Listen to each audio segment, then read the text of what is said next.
Society and the media only focuses on the winners.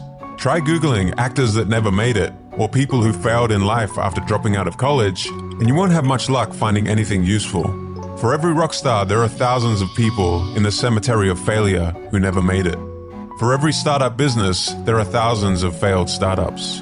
Everyone should chase their dreams, but don't let survivorship bias trick you into thinking the challenge is easier than it seems. Be careful of your overly optimistic beliefs that are caused by invisible failures.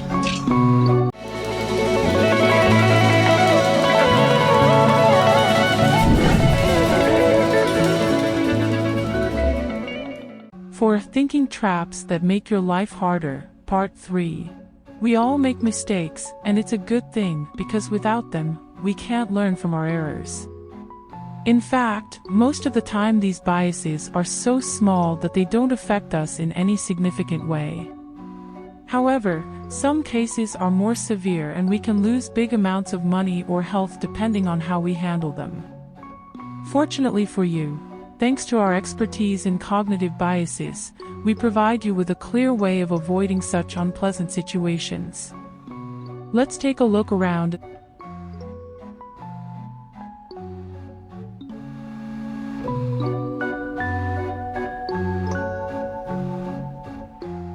Survivorship bias. During World War II, Navy researchers conducted a study on the damage done to aircraft by enemy fire that had returned from missions. They concluded and recommended that armor needed to be added to these areas with the most damage. At first, this seems like the most reasonable course of action. We need to place more armor where the planes are getting hit the most. However, a mathematician by the name of Abraham Wald was quick to point out an error the researchers had made. They were researching data only from the planes that had survived their missions, and the bombers that had been shot down were not included at all. Wald proposed they change their initial decision and do the opposite. Armor the areas where the surviving planes had not been hit, as these were in fact the areas that were causing fatal damage to the other bomber planes that had not survived. Survivorship bias is a logical error where the data that we are presented with is representative of only a subset of the population that has already survived some kind of filtering process. More simply, we tend to focus on the things that survived the process and overlook ones that failed. People may say things like they made much stronger and more beautiful buildings in this time and age, ignoring that this is one of the only buildings to have survived for so long, and that 99% of the buildings of that time and age were probably flimsy and ugly, but are now completely invisible to us. Here is another example. You move to a new town, you see many successful restaurants in the area, and you come to the conclusion that if all these restaurants are successful, you could very well do the same. But what is invisible to you are all the restaurants that failed in the years prior. When you are only focusing on the winners, survivorship bias causes you to underestimate the challenge and overestimate your chances of success. Everywhere you look, there are successful actors and actresses. In reality, your chances are a fraction above zero of becoming successful, but no one is interested in all the failures, so the burial ground of all the failures is largely invisible to you. Society and the media only focuses on the winners. Try Googling actors that never made it, or people who failed in life after dropping out of college, and you won't have much luck finding anything useful. For every rock star, there are thousands of people in the cemetery of failure who never made it. For every startup business, there are thousands of failed startups. Everyone should chase their dreams, but don't let survivorship bias trick you into thinking the challenge is easier than it seems. Be careful of your overly optimistic beliefs that are caused by invisible failures.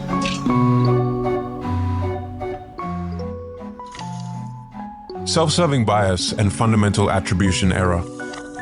You received an A on the test due to your hard work. However, you failed a test because the teacher is unfair and doesn't like you. For the CEO, all the great things that happened to the company that year were a direct result of his or her brilliant decisions. If the company has a bad year, the economy, interest rates, and government policies are to blame. According to the self-serving bias, our failures are due to external forces, but our successes are the result of our internal actions. For most people, the natural reaction to a negative outcome is to find an excuse for it and to blame others. To combat this, the first step is to simply become aware of this bias, try to practice humility, and always seek accountability and feedback on your strengths and weaknesses from others. Self-serving bias is also closely linked to fundamental attribution error. We judge others' behaviors on their personality or fundamental character, but we attribute our own behaviors to situational factors. If Simon is late to work, it's because he's a lazy person and doesn't take his job seriously. If you're late to work, however, it's the traffic and the weather's fault. Try to catch yourself in situations where you're judging someone else on their personality in a way that you would blame external factors in the same scenario.